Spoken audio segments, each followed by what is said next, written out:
சகோதரிகளே, தாய்மார்களே, ஷியா கொள்கையுடைய வழிகேடுகளும் இன்றைய தமிழ் சமூகத்தில் அவர்களுடைய ஊடுருவலும் என்கின்ற ஒரு தலைப்பில் ஒரு சில விஷயங்களை உங்களுக்கு மத்தியிலே ஞாபகப்படுத்துமாறு கேட்டுக்கொள்ளப்பட்டிருக்கிறேன். அன்புள்ள சகோதரர்களே, முதலாக ஷியாக்களை பற்றி நாம் ஏன் தெரிந்து கொள்ள வேண்டும் என்கின்ற ஒரு அடிப்படையான செய்தி மிக முக்கியம். அப்படி இல்லை என்று சொன்னால் இந்த கொள்கை ரீதியான தலைப்புகளை பொறுத்த வரைக்கும் கொஞ்சம் பாரமாக இருக்கும், வெயிட்டாக இருக்கும். இந்த சம்பவங்கள் மாதிரி லேசாக என்ன செஞ்சிடாது, மனதில் இடம் பிடிச்சிடாது. அதனால் முதலாவது ஷியாக்களை பற்றி நாம் ஏன் தெரிந்து கொள்ள வேண்டும் அப்படி என்று சொல்லி நம்ம பார்ப்போம் என்று சொன்னால், அன்புள்ள சகோதரர்களே, நம்ம இந்த உலகத்திலே வாழக்கூடிய ஒவ்வொரு முஸ்லிமும் தனது கொள்கையை எந்த அளவுக்கு பாதுகாக்கிறானோ அந்த அளவுக்கு தான் அவனிடத்தில் இஸ்லாம் நிலைத்திருக்கும். எந்த அளவுக்கு கொள்கையில் தளம்பலும் மாற்றங்களும் வீழ்ச்சிகளும் ஏற்படுகிறதோ அந்த அளவுக்கு இஸ்லாம் என்ன செய்துவிடும், அவரிடமிருந்து அப்படியே போய்விடும். இன்றைய சமுதாயத்தில் ஒரு சான் அளவில் ஆரம்பிக்கக்கூடிய கொள்கை வழிகேடு நாளைய சமுதாயத்தில் ஒரு முலமாக மாறி அதுக்கு பின்னால் அது பெரிய ஒரு வடிவம் எடுத்து கடைசியில் என்ன செய்யும், எங்களது பிள்ளைகளோ பிள்ளையுடைய பிள்ளைகளோ ஒரு வழிதறிய சமுதாயத்தின் தலைவர்களாக மாறக்கூடிய வாய்ப்புகள் எல்லாம் என்ன செய்யும், இருக்கும். அதனால் எப்பொழுது நாம் கொள்கை சம்பந்தமான ஒரு கவனத்திலே இருந்து கொண்டிருக்க வேண்டும்.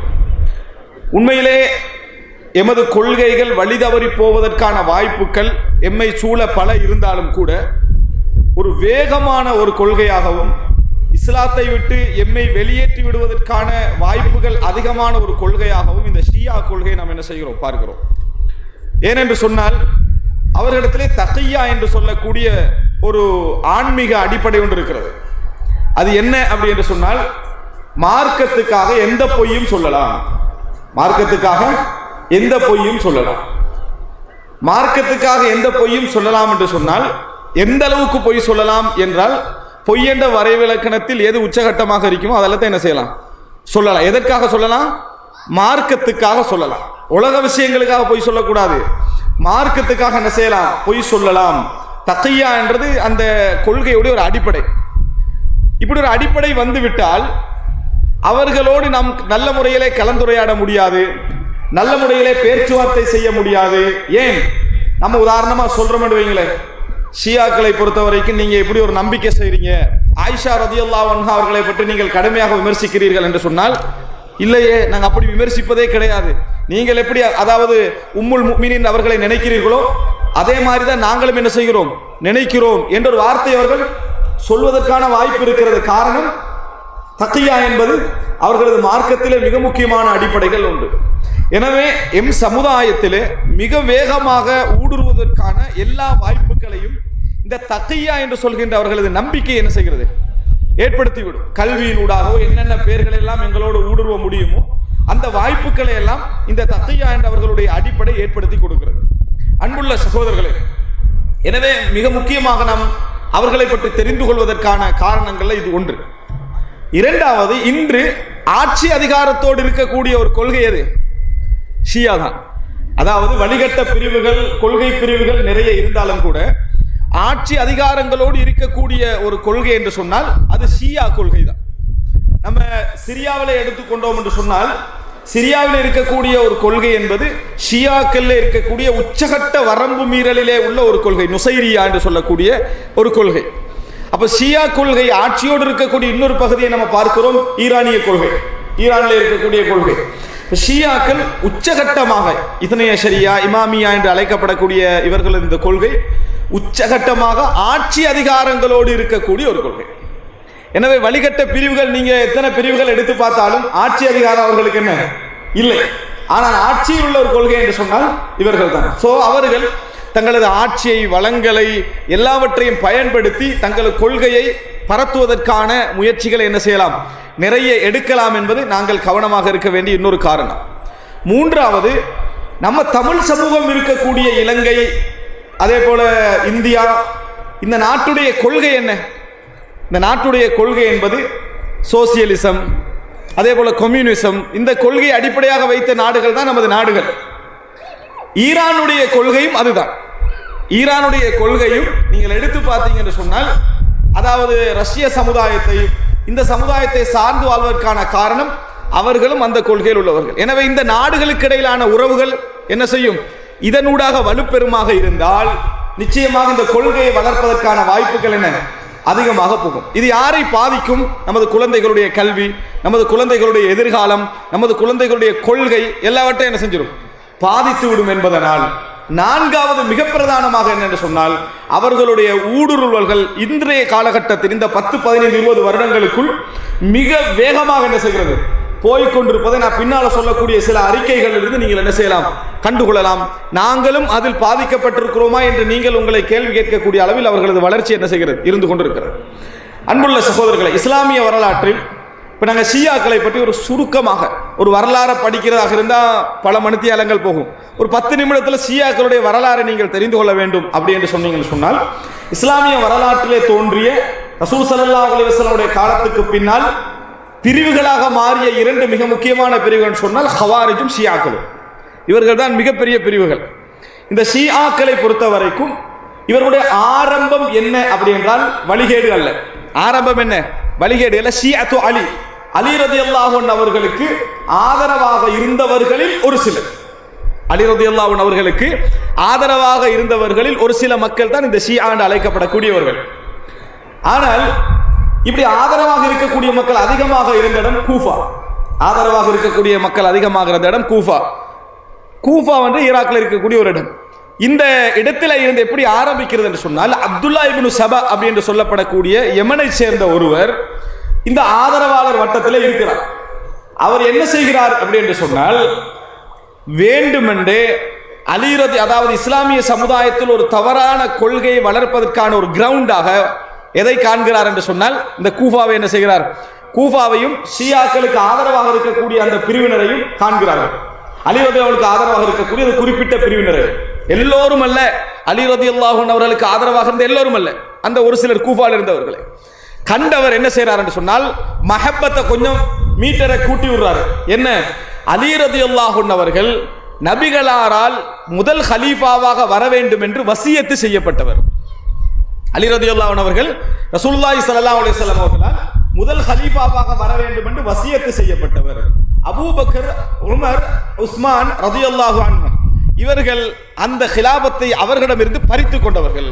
அவரிடமிருந்து பறித்துக் கொண்டவர்கள். இதுக்கு சொல்றது என்னன்னு சொன்னால், அகீதத்துல் வசிய்யா, வசியத் என்ற கொள்கையை முதல்ல என்ன செய்யறாரு? அந்த சமுதாயத்துக்குள் அவர் என்ன செய்கிறார்? விதைக்கிறார்.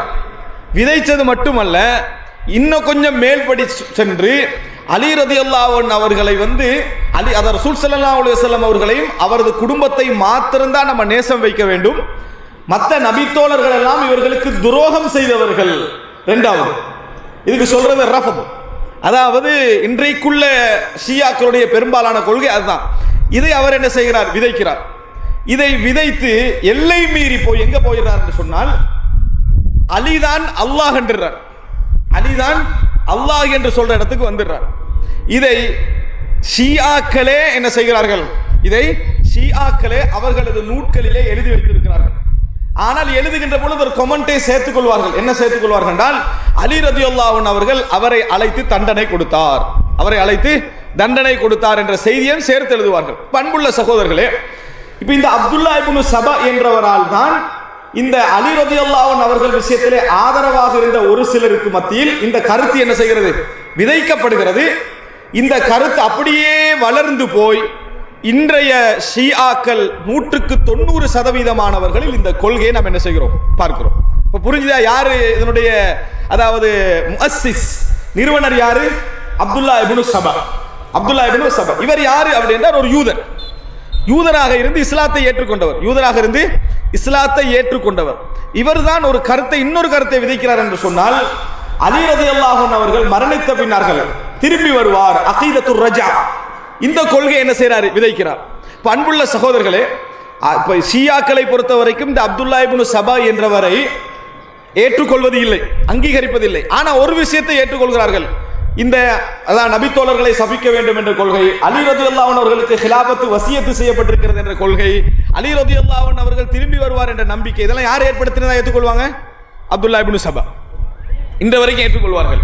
பண்புள்ள சகோதரர்களே, இப்ப நீங்க புரிஞ்சுக்கங்க, இப்னு தைமியா ரஹ்மஹுல்லாஹ் அவர்கள் சொல்வது மாதிரி, அதாவது பிதஅத் என்பது தகுனு ஃபீ பிதாயத்திஹா ஷிப்ர சும்ம தகூனு திரா.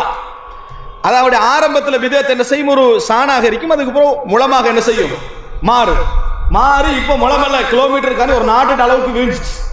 இதுதான் ஷியா கொள்கையுடைய பரம்பரை. ஆதரவாளர் வட்டத்தில் இருந்து சரி, இந்த ஆதரவாளராக மட்டும் இருந்தார்களே அவங்க காணாம போயிட்டாச்சு. வெறும் ஆதரவு மட்டும் கொள்கையில் இருந்தார்களே அவர்கள் காணாமல் போய்விட்டார்கள். அன்புள்ள சகோதரர்களே, இது ஷியாக்களுடைய வரலாற்றில் ஒரு பகுதி. இப்ப நீங்க ஷியாக்கள்ல இன்னும் முக்கியமான 2 பிரிவினரை நீங்க கட்டாயம் தெரிஞ்சுக்கணும். அப்ப நம்ம நாடுகளுக்கு வரவதற்கு முன்னால ஷியாக்களை பற்றி இன்னும் 2 பிரிவினரை தெரிஞ்சுக்கணும். நீங்கள் அவர்களை கண்டிருக்கிறீர்கள், பார்த்திருக்கிறீர்கள், அவர்களை உங்களுக்கு தெரியும், ஆனா வரலாறு தெரியாது. என்ன அடுத்த பிரிவினர் அப்படி என்று சொன்னால், அதாவது ஷியாக்களுடைய இந்த கொள்கையில இடையிலே, அதாவது ஜெய்னுல் ஆபிதீன் அல்லது சஜ்ஜாத் என்று சொல்லி ஷியாக்களால் அழைக்கப்படக்கூடிய அலி இப்னுல் ஹுசைன் அவருடைய மகன்ல ஒருவர் ஜெயித் என்று சொல்லி, ஜெயித் இப்னு அலி ரஹிமஹுமுல்லாஹ், இவருக்கு கீழே என்ன செய்யறாங்க ஒரு சிலர் இருந்து இந்த ஜெயித் இப்னு அலி என்ன சொல்றாருன்னா, அலி ரலியல்லாஹுடைய சிறப்பெல்லாம் ஏற்றுக்கொள்றாரு, அலி ரலியல்லாஹு தான் கலீஃபா வரணும்னு ஏற்றுக்கொள்றாரு. ஆனா அபூபக்கர், உமர், உஸ்மான் எல்லாம் என்ன செய்யக்கூடாது, சபிக்க கூடாது, அவர்களை நாங்கள் என்ன செய்யணும், விரும்பணும் என்ற கருத்தை தெரிவித்தார்கள். இதன் காரணமாக அவர்களுக்கும் அந்த ஷியாவுடைய உச்சகட்ட கொள்கையில் உள்ளவர்களுக்கு இடையில் என்ன செய்து பிணக்கு வந்து ஜெய்தியாக்கள் என்ற அந்த பெயர் என்ன செய்து அவர்களுக்கு உண்டாகுது. இவர்கள் யமன்ல இருக்கிறார்கள், ஏனைய பகுதிகளில் கொஞ்சம் என்ன செய்யறாங்க இருக்கிறார்கள். இது ஜெய்தியாக்கள் என்ற ஒரு பிரிவு. இன்றைக்குள்ள ஜெய்தியாக்களுக்கு மத்தியில் அந்த ஈரானிய ஷியாக்களுடைய கருத்து தான் அதிகமாக இருக்கிறது. 3வது கட்டம் அது யாரு அப்படி என்று சொன்னால், 7வது தலைவர், இந்த ஷியாக்களுடைய 7வது தலைவர். இந்த 7வது தலைவர் விஷயத்தில் ஒரு கருத்து முரண்பாடு என்ன செய்கிறது வருகிறது. ஷியாக்கள் பொதுவாக எல்லா ஷியாக்களும் 12 இமாம்களை என்ன செய்வார்கள் சொல்வார்கள். 12 இமாம்கள் தான் இந்த உலகத்துக்கே தலைவராக இருக்கணும். எத்தனை இமாம்கள்? 12 இமாம்கள் தான் இந்த உலகத்துக்கே தலைவராக கொண்டு ஒரு கொள்கை என்ன செய்வார்கள் சொல்வார்கள். அதுல முதலாவது யாரு அப்படி என்று சொன்னால் அலி ரலியல்லாஹு அன்ஹு அவர்கள். முதலாவது அலி ரலியல்லாஹு அன்ஹு அவர்கள். 2வது அலி ரலியல்லாஹுடைய மூத்த மகன் யாரு? ஹசன் ரலியல்லாஹு அன்ஹு அவர்கள். 3வதாக ஹுசைன் ரலியல்லாஹு அன்ஹு அவர்கள். 4வதாக அலி இப்னுல் ஹுசைன் ஜெய்னுல் ஆபிதீன் சஜ்ஜாத் என்று அழைக்கப்படக்கூடிய அவர்கள். அவருக்கு பின்னால முஹம்மது அல் பாக்கிர் என்ற ஒருத்தர் வராரு. அவருக்கு பின்னால ஜாஃபர் என்ற ஒருத்தர் வராரு. அவருக்கு பின்னால ஜாஃபர் சாதிக், நம்மளுக்கு பிரபல்யமான பேர் ஜாஃபர் சாதிக் வழங்கிட்டா. முகமது பாக்கிர், ஜாஃபர் சாதிக் அவர் வராரு. அவருக்கு பின்னால 2 பிள்ளைகள் இப்படி ஒழுங்கா வந்துட்டு இருந்துச்சு. பிள்ளைகள் வரல ஒரு பிரச்சனை வருது. ஜாஃபர் ரஹ்மத்துல்லாஹி அவர்களுக்கு பின்னால மூசா இஸ்மாயில் ரஹ்மத்துல்லாஹ், இவங்கெல்லாம் நல்ல அறிஞர்கள். இவர்களெல்லாம் நல்ல அறிஞர்கள், ரசூலுல்லாஹ்வுடைய குடும்ப பரம்பரையில் வந்தவங்க. இந்த 2 பேர் இடையிலையும் ஒரு குழு சொல்லுது நம்ம மூசா மட்டும்தான் அவர் தான் அடுத்த தலைவர். அடுத்த குழு சொல்லுது இஸ்மாயில் தான் என்னது தலைவர். இங்கேயோட ஒரு பிரிவு வருது. இவர்களுக்கு பேர் இஸ்மாயிலியா, அவர்களுக்கு பேர் மூசவியா. அதாவது இன்றைக்கு ஈரான்ல இருக்கக்கூடியவர்கள் மூசவியா என்று சொல்லி வரலாற்றில் அழைக்கப்படக்கூடியவர்கள். இந்த இஸ்மாயிலியாக்கள் என்ற ஒரு பிரிவுக்கு இப்ப நீங்க ஞாபகம் வச்சுக்க வேண்டிய இடம் தான். இந்த 7வதுக்கு புறம் வந்த கருத்து முரண்பாடு. இந்த இஸ்மாயிலியா அப்படி என்று சொல்லக்கூடியவர்களையே பல பிரிவு, அது ஒவ்வொன்றும் ஒவ்வொரு விதத்தை 73 பிரிவு விளங்கிட்டா. நம்ம ஒவ்வொன்று 73 பிரிவு என்று சொல்லிக்கிறோமே, அதுல ஒவ்வொரு விதத்தை 73 பிரிவு அளவுக்கு தான் பிரிவு இருக்குது. இதுல நீங்க இஸ்மாயிலியா என்று சொல்றோமே, இவர்கள பல பிரிவுகள் இருக்குது. பொதுவாக இஸ்மாயிலியா என்றவர்கள் தான் இந்த தாவூதி போரா என்று சொல்லுவோமே, தாவூதி போராக்கள் என்று நம்ம இந்தியாவில் குஜராத்ல இருப்பார்கள். குஜராத்ல இருக்கக்கூடிய அதிகமான அவர்கள் யார் என்று சொன்னால் தாவூதி போராக்கள் என்று சொல்லக்கூடியவர்கள். இவர் போரா என்று சொன்னால் குஜராத்தி பாசையில வியாபாரி, என்ன வியாபாரிகள். இந்த தாவூதி போராக்கள் என்று சொல்லப்படக்கூடிய ஷியாக்களுக்கும் இப்ப ஈரான்ல உள்ள இந்த ஷியாக்களுக்கு இடையில மிகப்பெரிய பிளவு முரண்பாடு என்ன செய்து அவர் 2 பேருக்கு இடையில இருக்கிறது. மிகப்பெரிய பிளவும் முரண்பாடும் இருக்குது. இவர்கள் தான் குஜராத்ல நாம் என்ன செய்கிறோம் பார்க்கிறோம், இன்னும் ஆங்காங்குள்ள பிரதேசங்களை பார்க்கிறோம், இலங்கையில நிறைய என்ன செய்கிறோம் பார்க்கிறோம். இவர்களுடைய ட்ரெஸ் கோட் தனியாக இருக்கும். அவருடைய தலை புர்ஹானுத்தீன் என்ற ஒருவர் இந்த மௌத்தாகினார். இப்ப புதுசா ஒருத்தர் என்ன செய்யறாரு இருக்கிறாங்க. இப்படி அவங்க மிகப்பெரிய பணக்காரராக இருப்பாங்க. ஏனென்று சொன்னால் அவங்களுக்கு கீழுள்ள மக்களுக்கெல்லாம் ஒரு கடமையை சொல்லி வச்சுக்கிறாங்க. சொத்துல 5 கட்டாயமா கட்டணும் என்று சொல்லி யாரு கட்டணும்? அந்த கலீஃபா கட்டணும். அவர் நினைச்ச மாதிரி என்னது கோகா கோலா கம்பெனி அவர் தான் நடத்துறது விளங்கிட்டா. அதுக்கெல்லாம் ரெஜிஸ்டர் பண்ணி எல்லாமே நடந்துட்டு இருக்கு. ஆனா இவங்க என்ன செய்யணும்? கற்ற அளவுக்கான இது இந்த தாவூதி போராக்கள் செல்வந்தர்களாக மாறுவதற்கு பின்னால இதான் இருக்கு. அவங்களோட டோட்டல் எண்ணங்களும் வியாபாரம் தான். அரசியல் சிந்தனை என்ன செய்யாது இருக்காது, வியாபாரம். இப்ப நம்ம இந்தியாவில் அதிகமாக பார்க்கக்கூடியவர்கள் இவர்கள் என்ன செய்வார்கள் இருப்பார்கள். இந்த அகீதா ஆரம்பிக்கிற எங்க என்று சொன்னால் யார் ஹலீஃபா என்ற பிரச்சனையில வந்த அந்த குரூப் தான் இந்த மாதிரி பிரபல்யமாக என்ன செய்கிறார்கள் இருப்பதை நம்ம என்ன செய்கிறோம் பார்க்கிறோம். அன்புள்ள சகோதரர்களே, இது ஷியாக்களுடைய பிரிவில். இப்ப நீங்க ஈரான் உள்ள ஷியாக்கள் யார், இடையில வந்து இந்த ஜெய்தியாக்கள் என்றவர்கள் யார், இஸ்மாயிலியாக்கள், அதெல்லாம் நம்ம தெரிஞ்சு கொள்ள வேண்டியது தாவூதி போராக்கள் இவர்கள் யார் அப்படி என்று சொல்ற இந்த பரிவு சம்பந்தமா நீங்க தெரியும். இவங்கெல்லாம் ஷியாக்களுடைய வேர்கள். இவர்களுக்கு இடையில மிகப்பெரிய என்னது பசுகும் பைனஹும் ஷதீத் என்று சொல்ற மாதிரி நிறைய பிளவு சண்டைகள்லாம் என்ன செய்து இருக்குது. ஒருத்தருக்கு ஒருத்தர் விட்டு கொடுக்க மாட்டார்கள். அன்புள்ள சகோதரர்களே, இதுக்கு பின்னால நீங்க என்ன பார்க்கணும் அப்படி என்று சொன்னால் இந்த ஷியாக்கள் என்று சொல்கின்றவர்களுடைய ஆதார நூட்கள் என்ன, அவங்களுடைய கொள்கைகள் என்ன, ஷியாக்கள் என்று சொல்கின்றவர்களுடைய ஆதார நூட்கள் என்ன, அவங்களுடைய கொள்கைகள் என்ன. இப்ப நம்ம வந்து குர்ஆனுக்கு அடுத்ததாக ஆதார நூட்கள் என்று எதை சொல்லுவோம்? ரியாது சாலிஹீன், அது புகாரி, முஸ்லிம், திர்மிதி, நசாயி, இப்னு மாஜா, அபூ தாவூத், இப்படி நம்ம என்ன செய்வோம் கிரந்தங்கள் சொல்லுவோம். இதுக்கு நம்ம குத்துபு சித்தா, உசூலு சித்தா 6 கிரந்தங்கள் சொல்லுவோம். அவர்கள்ட்ட என்ன இருக்குன்னு சொன்னால் மஜாமி சமானியா அல்லது உசூல் சமானியா 8 புத்தகம். இங்க 6, அங்க என்ன 8. அதுக்காக வேண்டிய 6 8. அப்ப எல்லாரும் ஆதாரத்தை தான் வச்சுக்கிறாங்கன்னு நினைக்க கூடாது. அந்த 8 ஒரு கற்பனை, அந்த 8 ஒரு கற்பனையான 8 புத்தகங்கள் அவர்கள் என்ன செய்திருக்கிறார்கள் வைத்திருக்கிறார்கள். இந்த 8 தான் அவர்களுடைய ஆதாரம். நம்ம புகாரி, முஸ்லிம், திர்மிதி, நசை, இப்னு மாஜா, அபூ தாவூத் என்றெல்லாம் சொல்ற மாதிரி அவர்கள் குலைனி, அதே போல என்ன இப்னு பாபவி அல் கும்மி, அதே போல தூசி, இந்த மாதிரி மஜ்லிசி, இந்த மாதிரி கொஞ்சம் 8 பேரை வைத்திருக்காங்க. இந்த 8 தான் நூல். இது அவர்களுடைய ஆதார நூல். எந்த அளவுக்கு ஆதாரம்னா முஸ்லிம் ஃபர்ஸ்ட்டுக்கு சொல்லக்கூடிய தரத்தில் உள்ளது அல் குர்ஆன். அல் குர்ஆனுக்கு பிறகுதான் நான் மற்ற எல்லாத்தையும் என்ன செய்வோம் சொல்லுவோம். ஆனா அவர்களுக்கு ஃபர்ஸ்ட் அல் குர்ஆன் அல்ல, அவங்களுக்கு ஃபர்ஸ்ட் வந்து இந்த 8 புத்தகம் தான். இந்த 8 புத்தகம் தான் ஃபர்ஸ்ட். குர்ஆன் வந்து இமாமுன் சாமித், அது சவுண்ட் இல்லாத ஒரு இமாம், சவுண்ட் இல்லாத ஒரு இமாம். இதுக்கு சவுண்ட் கொடுக்கிறது எது? இந்த நூட்கள் தான் என்கின்ற அந்த நம்பிக்கை அவர்களுக்கு மத்தியில் என்ன செய்கிறது இருப்பதை நம்ம பார்க்கிறோம். இந்த நூட்கள் தான் சவுண்ட் கொடுக்கிறது என்கிற நம்பிக்கை அவற்றை இருக்குது. அப்ப 8 நூட்கள் தான் ஆதாரமாக அவர்கள் என்ன செய்கிறார்கள் வைத்திருக்கிறார்கள் ஷியாக்களுக்கு மத்தியில். இந்த புத்தகங்களை, இந்த புத்தகங்களுடைய கருத்துக்களை எல்லாம் தமிழ்ல நிறைய டிரான்ஸ்லேட் பண்ணி என்ன செஞ்சுக்கிறாங்க போட்டிருக்கிறார்கள். அன்புள்ள சகோதரர்களே, இது அவர்களுடைய ஆதார நூட்கள். அடுத்ததாக ஷியாக்களுடைய கொள்கை என்ன? இதுல ஆதார நூட்கள் ஒரு விஷயத்தை சொல்லிக்கிறோம். 4வது நூற்றாண்டில், ஹிஜ்ரி 4வது நூற்றாண்டில் எழுதப்பட்ட 3 புத்தகங்கள், முஹம்மதியூன் சலாசான்னு சொல்வார்கள். அதுக்கு பின்னால எழுதப்பட்ட ஒரு 3 புத்தகம், அதுக்கு பின்னால அதாவது ஆரம்பத்தில் 4, அதுக்கு பிறகு 3, அதுக்கு பிறகு 1, இப்படி பிற்காலத்தில் ஆக கடைசியில் எழுதப்பட்டது 1000 வருஷத்துக்கு பிறகு எழுதப்பட்ட புத்தகங்கள். இப்படி 8 நூட்களை வைத்திருக்கிறார்கள். இந்த 8 நூட்களுக்கு அவர்கள் முரண்பட்டுக் கொள்ள நினைக்க மாட்டார்கள். இதுல ஒரு அதாவது ஒரு மோசமான சூழ்நிலை ஷியாக்களுக்கு என்ன தெரியுமா? அவர்களுடைய புத்தகம் தான் அவர்களுக்கு மறுப்பும் சொல்லிக்கின்றிருக்கும். ஏன்னா அந்த டைமுக்கு டைம் பொய்யை ஏத்தி ஏத்தி ஏத்தி எல்லாம் ஒன்று கொண்டு முரணா வந்து என்ன செஞ்சுக்குது, அந்த புக்கு முடிஞ்சிருக்குது. கால தேவைகளுக்கு ஏற்ற மாதிரி பொய்களை ஏத்தி ஏத்தி அந்த புத்தகங்களே அவர்களுக்கு என்ன எதிராக வந்து விடுகின்ற அமைப்பில் தான் அவர்களுடைய நூட்கள் இருக்கின்றன. இப்ப ஷியாக்களுடைய சரி, இப்ப இதெல்லாம் ஓகே, ஷியா கொள்கைக்கு ஏன் பயப்பட வேண்டும், அவர்களுடைய கொள்கை என்ன அப்படின்னு நீங்க பார்த்தீங்க என்று சொன்னால், இந்தியாவிலையும் இலங்கையிலையும் அவர்கள் ஊடுருவதற்கு பயன்படுத்தக்கூடிய ஒரு கொள்கை என்ன தெரியுமா? அது உங்களுக்கு நல்ல முறையில் வழங்கப்படுத்துறதாக இருந்தா, ஹுசைன் ரதியல்லாஹு அன்ஹு அவர்களை நினைச்சு அழுத யாராவது நம்மள இருப்போமான்னு கேட்டா இருக்குமா இருக்கும். ஆனால் 1-2 பேர் என்ன செய்யலாம், அந்த வரலாறு நினைத்து கண்ணீர் வடித்து டெய்லி அதை ஞாபகப்படுத்திக்கிட்டு இருக்கிறவங்க குறைவு. அதை ஒவ்வொரு வருஷமும் ரத்தத்தை கீறி கிழிச்சு அழுது கத்தி ஞாபகப்படுத்தி கொண்டிருக்கின்றவர்கள் யார்? ஷியாக்கள். இது நம்மளுக்கும் தெரியும், முஸ்லிம் அல்லாதவர்களுக்கு என்னது, முஸ்லிம் அல்லாதவர்களுக்கும் தெரியும். இந்த ஒரு பாயிண்ட் இருக்குது, இதை மக்களுக்கு மத்தியில் அவர்கள் விதைப்பார்கள். விதைத்து என்ன சொல்வார்கள் என்று சொன்னால், இந்த ரசூலுல்லாஹி ஸல்லல்லாஹு அலைஹி வஸல்லம் அவருடைய குடும்பத்தை மிகவும் நேசிக்கக்கூடியவர்கள் நாங்க தான். ரசூல் ஸல்லல்லாஹு அலைஹி வஸல்லம் குடும்பத்தை மிகவும் நேசிக்கக்கூடியவர்கள் அஹ்லுல் பைத், அஹ்லுல் பைத்தை நேசிக்கக்கூடியவர்கள் நாங்க தான். இதை விதைப்பார்கள், மக்களுக்கு மத்தியில் நிறைய விதைப்பார்கள். அதுக்கு என்ன செய்வாங்கன்னு சொன்னால், ஹுசைன் ரதியல்லாஹு அன்ஹுடைய கர்பலா இருக்குது, கர்பலால ஹுசைன் ரதியல்லாஹு அன்ஹு கொல்லப்பட்டது, அந்த சம்பவத்தை மக்களுக்கு மத்தியில் அடிக்கடி குர்ஆன் மாதிரி ஓதி காட்டி, அதை வாசிச்சு காட்டி, அந்த சம்பவத்தை சொல்லி மக்கள் அள வச்சு நாங்க தான் என்ன அவர்களுக்கு ஆதரவாளராக இருக்கிறோம் என்பதை நிறைய என்ன செய்வார்கள் போடுவார்கள்.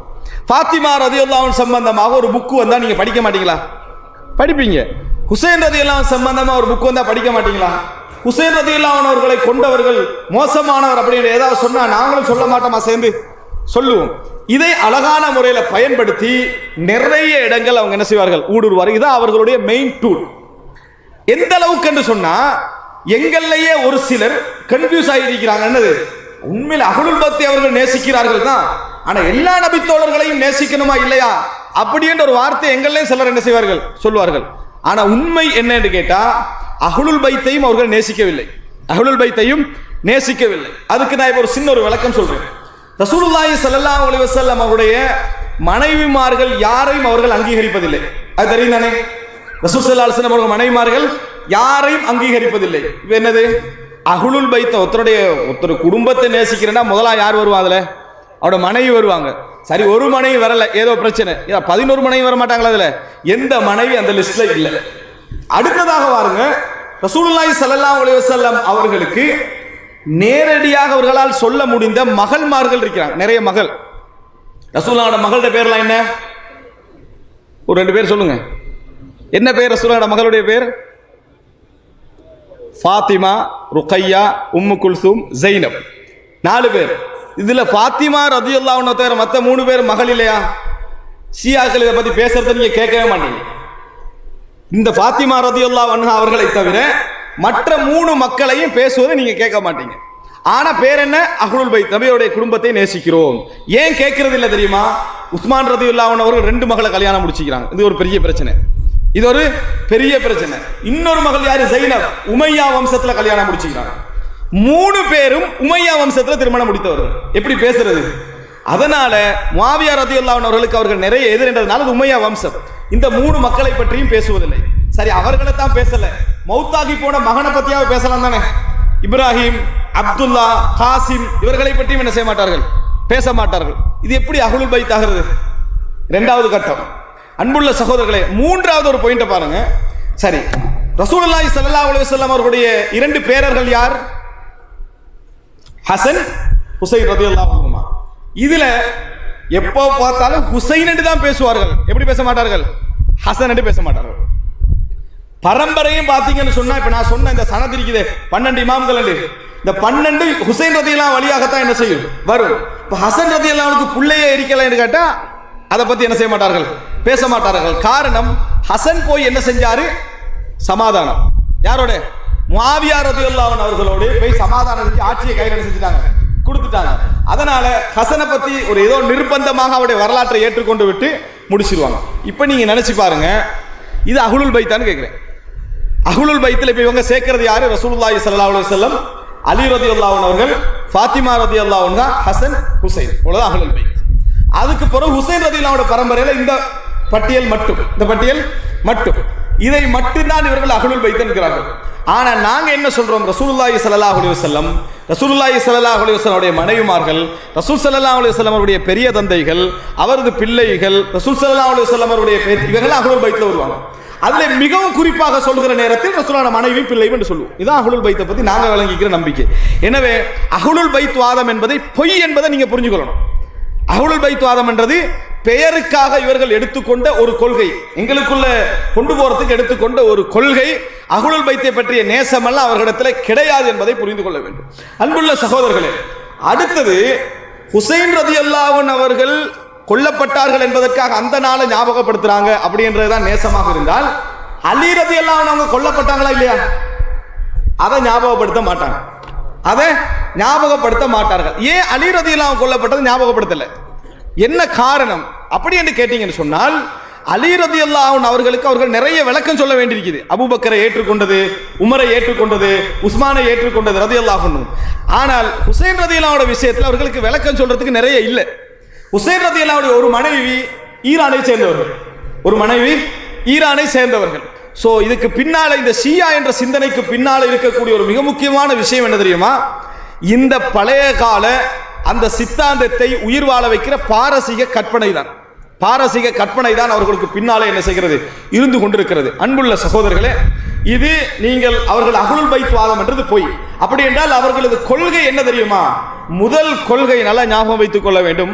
அவருடைய பிரதானமான கொள்கை என்ன அப்படி என்று சொன்னால், அலி ரலியல்லாஹு அன்ஹு அவர்களும் இந்த, அதாவது ஃபாத்திமா இந்த குறிப்பிட்ட இந்த அஹ்லுல் பைத்தை தவிர மற்ற எல்லா நபித்தோழர்களும் துரோகிகள், மற்ற எல்லா நபித்தோழர்களும் துரோகிகள், சபிக்கப்பட வேண்டியவர்கள், அவர்களுக்குரிய தண்டனை உதாரணம் சொல்லுகிற நேரத்தில் கூட இங்க சவுதி அரேபியாவில் கிழக்கு மாகாணத்தில் நடக்கக்கூடிய சில பாடசாலைகளில் முக்கியமாக மோசமான உதாரணங்கள் சொல்வதற்கு அவர்கள் பயன்படுத்தக்கூடிய நபர்கள் யார் என்றால் அபூபக்கர், ஆயிஷா ரலியல்லாஹு அன்ஹா. பிள்ளைகள் விளையாடக்கூடிய பொம்மைக்கு வைக்கின்ற பெயர்கள் அதுதான். ஏன்? பிள்ளை அந்த கராகியத்திலேயே வளரணும், அந்த கெடுதி உணர்விலே வளர வேண்டும் என்கின்ற சிந்தனையால் என்ன செய்கிறார்கள், அப்படி வைக்கிறார்கள் என்பதை நாம் என்ன செய்கிறோம், பார்க்கிறோம். எனவே அன்புள்ள சகோதரர்களே, மிக ஆபத்தான ஒரு பகுதி இவர்கள்ட்ட இருக்குது, நபித்தோழர்களை சபிப்பது. நீங்க தமிழ்நாட்டில் இருக்கக்கூடிய ஷியாக்கள், நான் தமிழ்நாட்டில் இருக்கிற ஷியாக்களுக்கு வருவேன், தமிழ்நாட்டில் இருக்கக்கூடிய ஷியாக்களாக இருந்தாலும் சரி, இலங்கையில் உள்ள ஷியாக்களாக இருந்தாலும் சரி, நீங்க அவங்களோட உட்கார்ந்து பேசினீங்கன்னு சொன்னா, அவர்களோட உட்கார்ந்து பேசுறீங்க, இல்லை நாங்க எல்லோரையும் விரும்புறோம், அர்த்தம் என்ன தெரியுமா? அவங்களுடைய கொள்கை என்ன? மார்க்கத்தை மறைப்பது ஒரு சுன்னா. நம்மகிட்ட வளரும் வரைக்கும் அந்த கொள்கையில் என்ன செய்வார்கள், இருப்பார்கள். அதற்காக வேண்டி பொய் சொல்வார்கள். எனவே முதலாவது விஷயம் அன்புள்ள சகோதரர்களே, நபித்தோழர்களை சபிப்பதும் ஏசுவதும் அவர்களுக்கு எதிராக துவா கேட்பவருடைய கொள்கை. இவர்கள் ரபியுல் மாதத்திலே ஒரு கொண்டாட்டம் வைத்திருக்கிறார்கள், அதுக்கு பேர் நைரூஸ். அந்த கொண்டாட்டம் எதற்காக வேண்டிய கொண்டாட்டம் தெரியுமா? உமர் ரலியல்லாஹு அன்ஹு அவர்கள் கொல்லப்பட்ட நாளை கொண்டாடுகின்ற கொண்டாட்டம். உமர் ரலியல்லாஹு அன்ஹு அவர்கள் கொல்லப்பட்ட நாளை கொண்டாடுகின்ற ஒரு கொண்டாட்டம், நிரூபிக்கப்பட்ட வரலாறு, இன்றைக்கு கூட பார்க்கலாம்.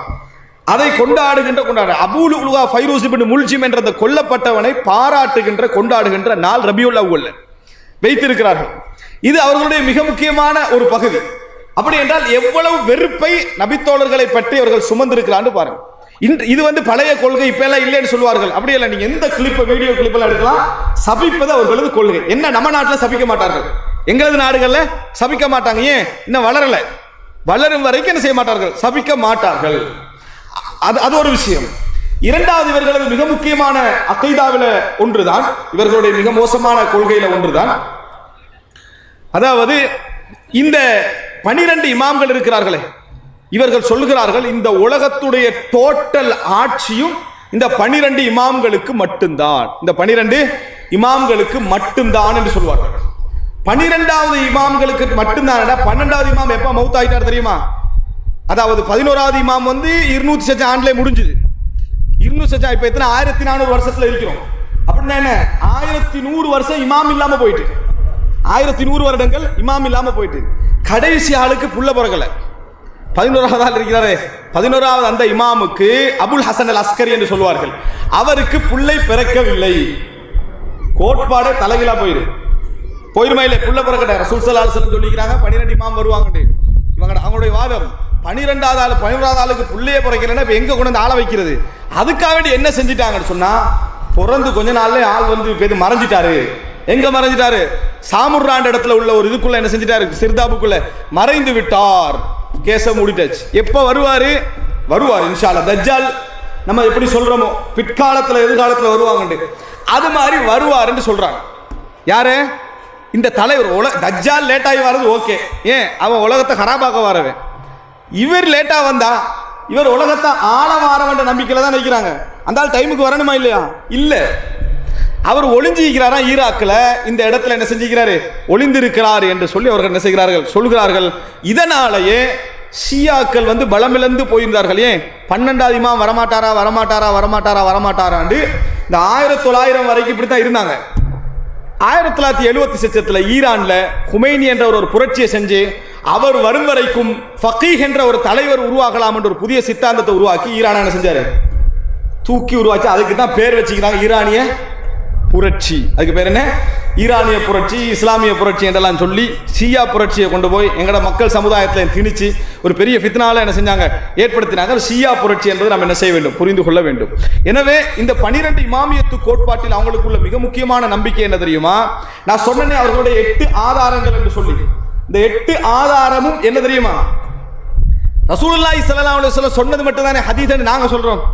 அவங்க என்ன சொல்றாங்கன்னா, ரசூலுல்லாஹ் சொன்னதும், அலி ரலியல்லாஹு அன்ஹு அவர்கள் சொன்னதும், ஃபாத்திமா ரலியல்லாஹு அன்ஹா சொன்னதும், அதுபோல ஹசன் ஹுசைன் ரலியல்லாஹு அன்ஹுமா சொன்னதும், இந்த இமாம்கள் எல்லாம் சொன்னது என்ன ஆதாரம் என்று அதில் எழுதி வச்சுக்கிறாங்க. சொன்னவர்கள் யாருமே எழுதல, ஆனா சொன்ன மாதிரி அப்படி நிறைய விஷயங்களை எழுதி வைத்திருக்கிறார்கள். இது அவர்களுடைய ஆதாரம்.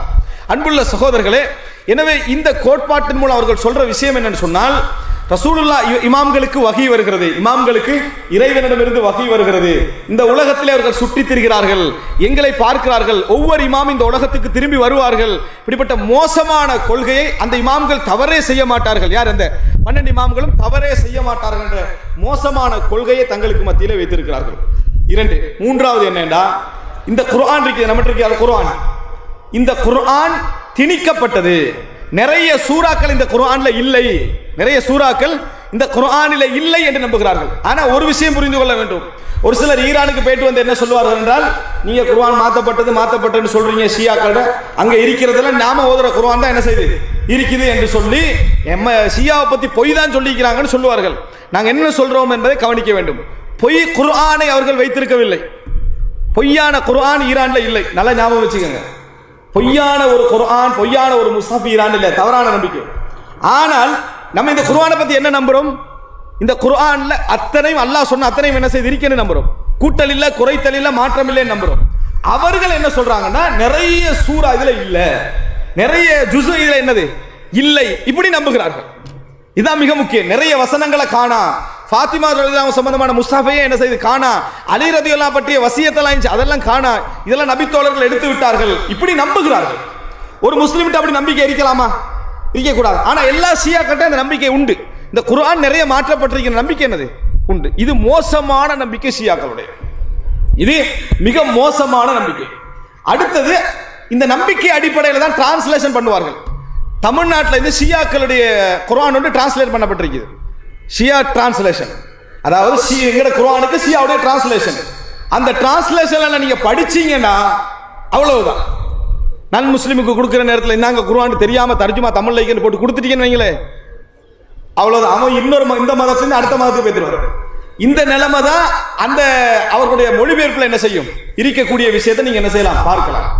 4வது மோசமான நம்பிக்கை என்ன அப்படின்னு பார்த்தீங்களா, அவர்களுடைய இந்த, அதாவது இது வந்து அகீதா ரீதியாக இல்லாது விட்டாலும் கூட ஒரு மார்க்கத்துக்கு இருக்கக்கூடாத மோசமான ஒரு கொள்கை தான் இந்த முத்தஆ திருமணம் அப்படின்னு சொல்றது. முத்தஆ திருமணம். முத்தஆ திருமணம் என்பது விபச்சாரமா இல்லையா? முத்தஆ திருமணம் என்பது விபச்சாரமா இல்லையா? யாருக்காவது சந்தேகம் அதுல இல்ல. சரி, ரசூலுல்லாஹி ஸல்லல்லாஹு அலைஹி வஸல்லம் இந்த முத்தஆ திருமணத்தை ஒரு குறிப்பிட்ட காலம் அனுமதித்தார்களா, அனுமதிக்கவில்லையா? அனுமதிச்சாங்க. அப்ப ரசூலுல்லாஹ் விபச்சாரத்தை அனுமதித்தார்கள், அப்படியா? ரசூல் ஸல்லல்லாஹு அலைஹி வஸல்லம் அவர்கள் தற்காலிகமாக விபச்சாரத்தை அனுமதித்தார்கள், அப்படியான்னு கேட்கிறேன்.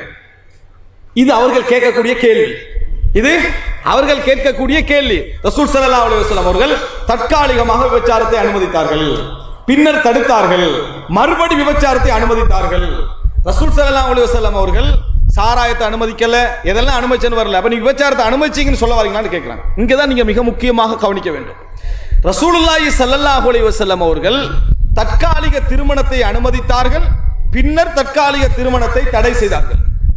ஆனால் இன்றைக்கு ஷியாக்கள் செய்து கொண்டிருப்பது தற்காலிக திருமணம் என்ற பெயரில் விபச்சாரம். நல்ல முறையில் புரிஞ்சுக்கணும். முத்தா திருமணம் அவங்க செய்யவே இல்லை.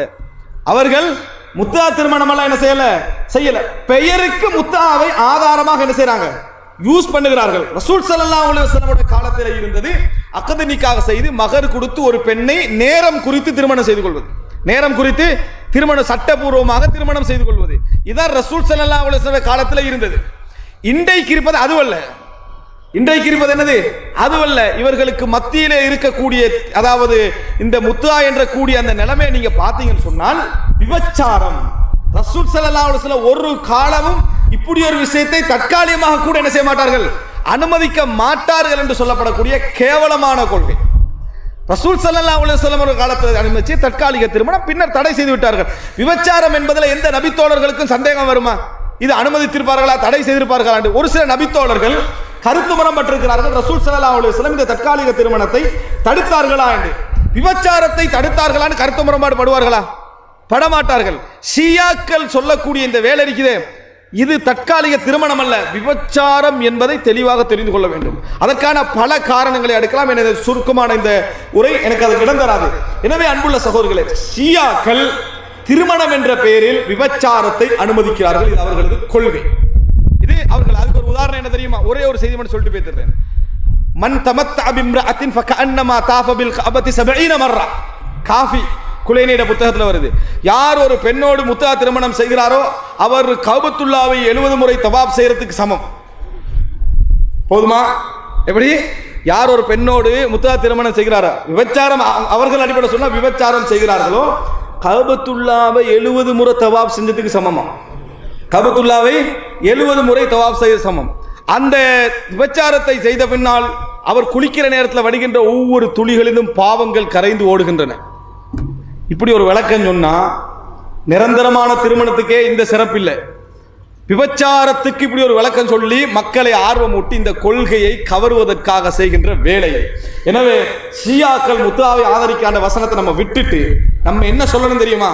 விபச்சாரத்தை தற்காலிக திருமணம் என்ற பேர்ல என்ன செய்கிறார்கள்? ஆதரிக்கிறார்கள் என்ற பகுதியை நம்ம என்ன செய்யணும்? புரிந்து கொள்ள வேண்டும். இது நமது சமுதாயத்துக்குள்ள ஊடுருவினா எப்படி இருக்கும்? இந்த கொள்கைகள் நமது சமுதாயத்துக்குள்ள ஊடுருவினால் எப்படி இருக்கும் என்றதை பார்த்துக்கோங்க. அன்புள்ள சகோதரர்களே, ஷியாக்களை பொறுத்த வரைக்கும் லா இலாஹ இல்லல்லாஹ் முஹம்மதுர் ரசூலுல்லாஹ் என்று சொன்னால் இஸ்லாத்துக்குள்ள வர முடியாது. அப்படி சொன்னால் இஸ்லாத்துக்குள்ள வர முடியாது. அதனாலதான் எங்களை என்ன சொல்லுவார்கள்? காபிர்கள் என்று சொல்லுவார்கள். எப்ப இஸ்லாத்துக்குள்ள வரலாம் தெரியுமா? லா இலாஹ இல்லல்லாஹ் முஹம்மதுர் ரசூலுல்லாஹ்வோட சேர்த்து மூன்றாவது ஒரு நிபந்தனை நீங்க நினைச்சுக் கொள்ள வேண்டும். அலி அவர்கள் ரசூல் ஸல்லல்லாஹு அலைஹி வஸல்லம் அவர்களுக்கு பின்னால வசியத்து செய்யப்பட்ட கலீஃபா. இதை நீங்கள் ஏற்றுக்கொண்டால் தான் நீங்க என்ன செய்வீங்க? நாங்க ஏற்றுக்கொள்றோம். வசியத்து செய்யப்பட்டதுமல்ல, ரசூலுல்லாஹ்களுக்கு அடுத்த நம்ம ஏற்றுக்கொள்ளல, 4வது கலீஃபா. ஆனால் வசியத்து செய்யப்பட்ட அடுத்த கலீஃபா அவர் துரோகம் இழைத்து விட்டார்கள் நபித்தோடு சொன்னா தான் நீங்க இஸ்லாத்துக்குள்ள வரலாம். அப்பதான் என்ன செய்யலாம்? இஸ்லாத்துக்குள்ள வரலாம். இந்த மோசமான கொள்கை வைத்திருக்கக்கூடியவர்கள் நமது நாடுகளுக்குள் ஊடுருவுகிறார்கள் என்று சொன்னால், அன்புள்ள சகோதரர்களே, நம்ம பார்க்கிறோம்.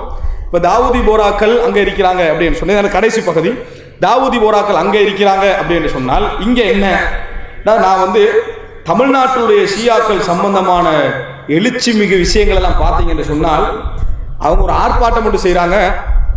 இந்த அதாவது டென்மார்க்ல ரசூலுல்லாஹ்களுக்கு கார்ட்டூன் வரைஞ்சாங்களே, அதுக்கு ஒரு ஆர்ப்பாட்டம் செய்யறாங்க. அப்போ டிவி சேனல் ஒன்றுல பேட்டி எடுக்கிறாங்க. அவங்க சொல்றாங்க 5000 பேர் எங்களுக்கு பின்கால என்ன செய்யறாங்க இருக்கிறாங்க. நாங்க ஷியாக்கள், தமிழ்நாட்டு ஷியாக்கள். அது அதாவது உங்களுக்கு தெரியும், அதாவது தமிழ்நாட்டை சொல்ற 1000 விளக்கு மசூதி தெரியும் தானே? 1000 விளக்கு மசூதி யாரு? ஷியாக்கள். தாவூதி போராக்கள் இல்ல, தாவூதி போராக்கள் இல்ல. தாவூதி போராக்கள் பிரச்சாரத்தில் ஈடுபடுவதிலே பெரும்பாலும். ஆனா இவங்க என்ன செய்வார்கள்? இந்த அதான் நான் சொன்னேன், ஃபர்ஸ்ட் ரேஞ்ச் இந்த லெவலில் பிரச்சாரத்தை ஈடுபடுவார்கள். இந்த 1000 மசூதி பள்ளியில இருந்து நாங்கள் ஆர்ப்பாட்டம் எதை எடுத்தாலும் அந்த 1000 மசூதி பள்ளியை தான் என்ன செய்வார்கள்? சொல்லுவார்கள். அதிலிருந்து நம்ம ஆர்ப்பாட்டத்தை தொடர்ந்து இருக்கிறோம். நாங்கள் தமிழ்நாட்டுடைய ஷியாக்கள், எங்களுக்கு பின்னால் 5000 பேர் இருக்கிறாங்க, கலீஃபா அவர் தலைவர் வந்திருக்கிறார் அப்படின்னு அவர பேரையும் சொல்லி பேட்டி எடுக்கிறார்கள். இந்த அவர்களுடைய எல்லா விஷயத்தையும் அவங்க ஒளிபரப்புறது எங்களுக்கு தெரியும்.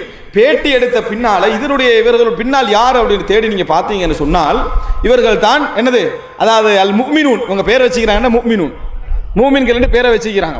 பேரை வச்சது மட்டுமல்ல, விக்கிபீடியால முஸ்லிம்களுடைய கணிப்பெண் அவங்க கொடுத்திருக்கிறதெல்லாம் ஷியாக்களுடைய கணக்காக என்ன செய்யறோம்? பார்க்கிறோம். அது மாத்திரமல்ல, 100க்கு மேற்பட்ட தமிழ் புத்தகங்கள் போட்டிக்கிறாங்க. எப்படி? அபூ தாலிப் நரகவாதியா, அபூ தாலிப் நரகவாதியா, பாலியல் பருவம், அதே போல தொடர்பாடல் எப்படி, ஹலீஃபா அதாவது அலி ரலியல்லாஹு அன்ஹு அவர்கள், இப்படி எல்லாம் போட்டு 100க்கு மேற்பட்ட புத்தகங்கள் என்ன செய்திருக்கிறார்கள்? தமிழ்ல போட்டிக்கிறாங்க. ஒரு சதம் நீங்க கொடுக்க தேவையில்லை, ஃப்ரீ இஷ்யூ. ஒரு சதம் கொடுக்க வேண்டிய அவசியம் இல்லை, ஃப்ரீ இஷ்யூ. மிக பாரிய முயற்சிக்கு பின்னால முஸ்தபா யூனிவர்சிட்டியை நிறுவி இருக்கிறார்கள் இந்தியாவில்.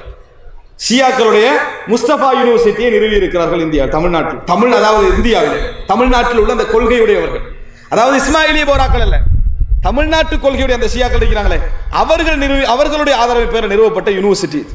நிறைய தமிழ்நாட்டு சகோதரர்கள் அங்கே பாடம் படிக்கிறார்கள். பின்ன அடுத்த லிஸ்ட் என்னதா இருக்கு? அடுத்த ஜெனரேஷன் அமைதியா தான் இயங்குவார்கள். அவங்க மிச்சம் முக்கியமா பேசுற விஷயம் என்ன தெரியுமா?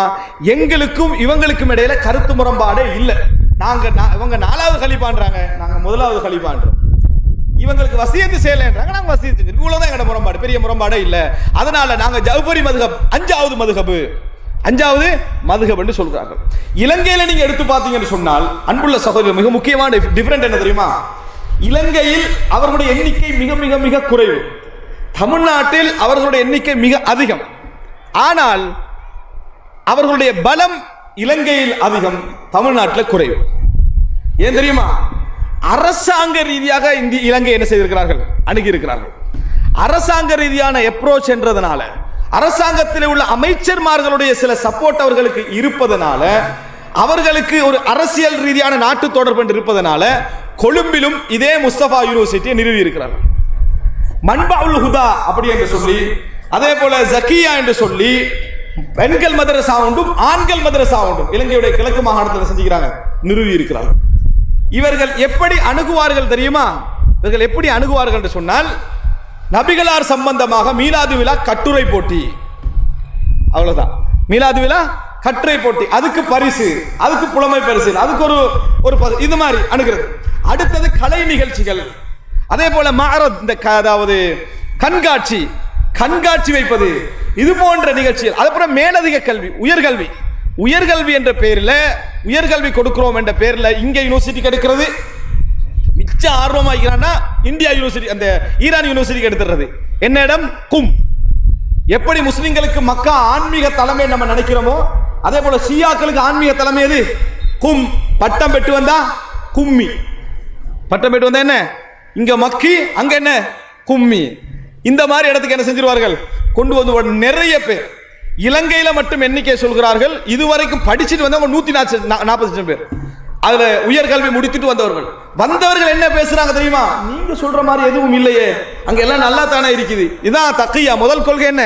எங்கேயாவது கொள்கை நிறுவனம்னா தக்கியா கொள்கை என்ன செய்வார்கள்? பேசுவார்கள். இப்ப நீங்க நினைச்சு பாருங்க, ஒரு ஸ்கூல்ல படிப்பாங்க, ஒரு முஸ்லிம் ஸ்கூல்.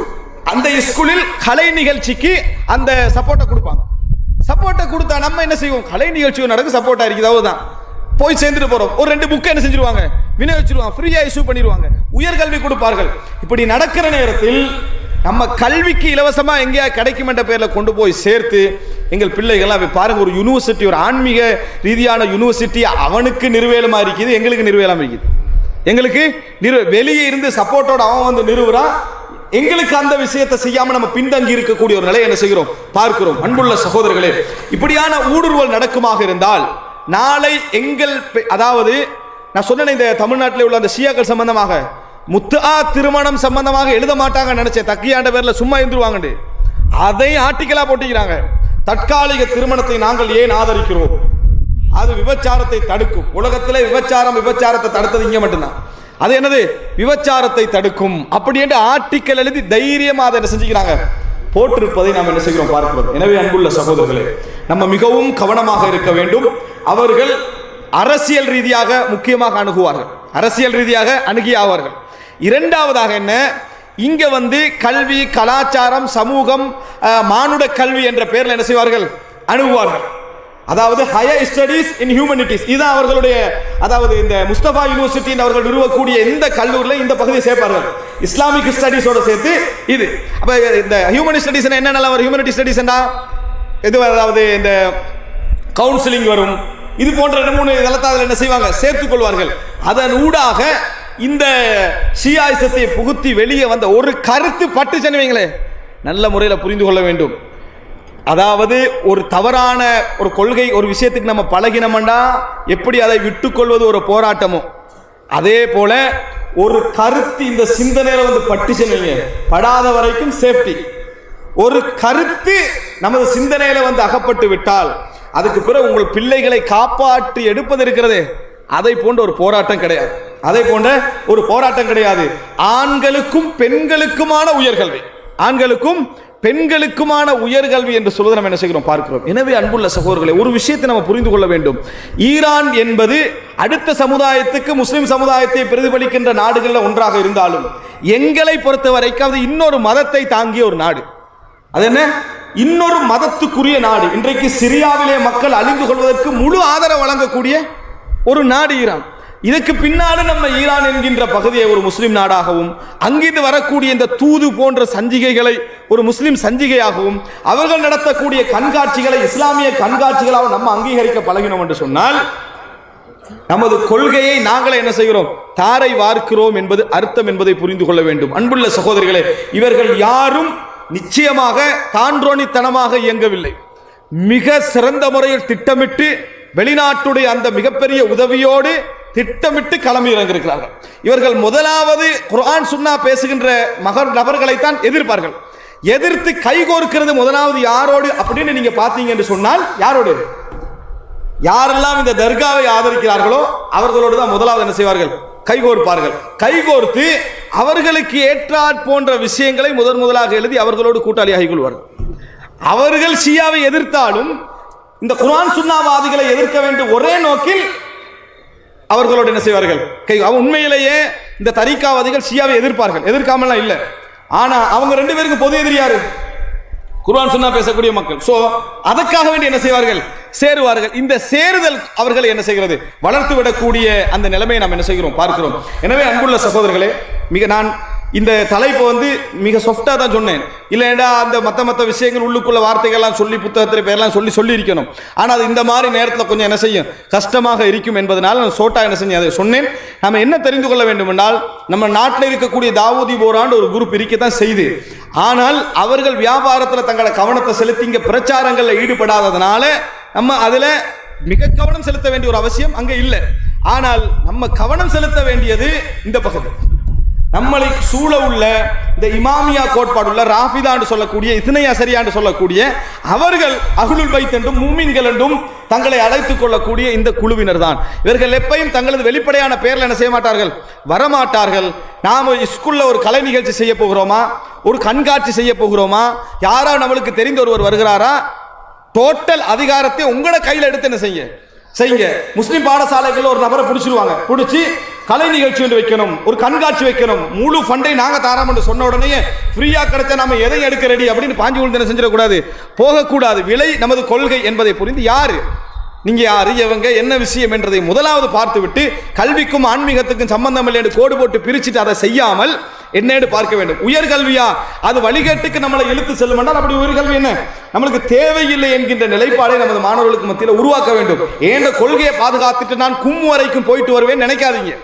அப்படி நினைத்தாலே அது தப்பு தான். சில பெற்றோர்கள் நாங்க ஷியாக்களுக்கெல்லாம் அனுப்பல, நாங்க உயர்கல்வி படிக்க அனுப்பிக்கிறோம், நம்ம யூகேக்கு அனுப்பலையா, அமெரிக்காவுக்கு அனுப்பலையா, இப்படி அவர்களை என்னது நியாயப்படுத்தி பிள்ளைகளை வழிதவருக்கு போகக்கூடிய ஒரு காரணமாக பெண்களை கூட இந்த மாதிரியான நிலைமை காக்கக்கூடிய ஒரு காரணத்தை நம்ம என்ன செய்கிறோம் பார்க்கிறோம்.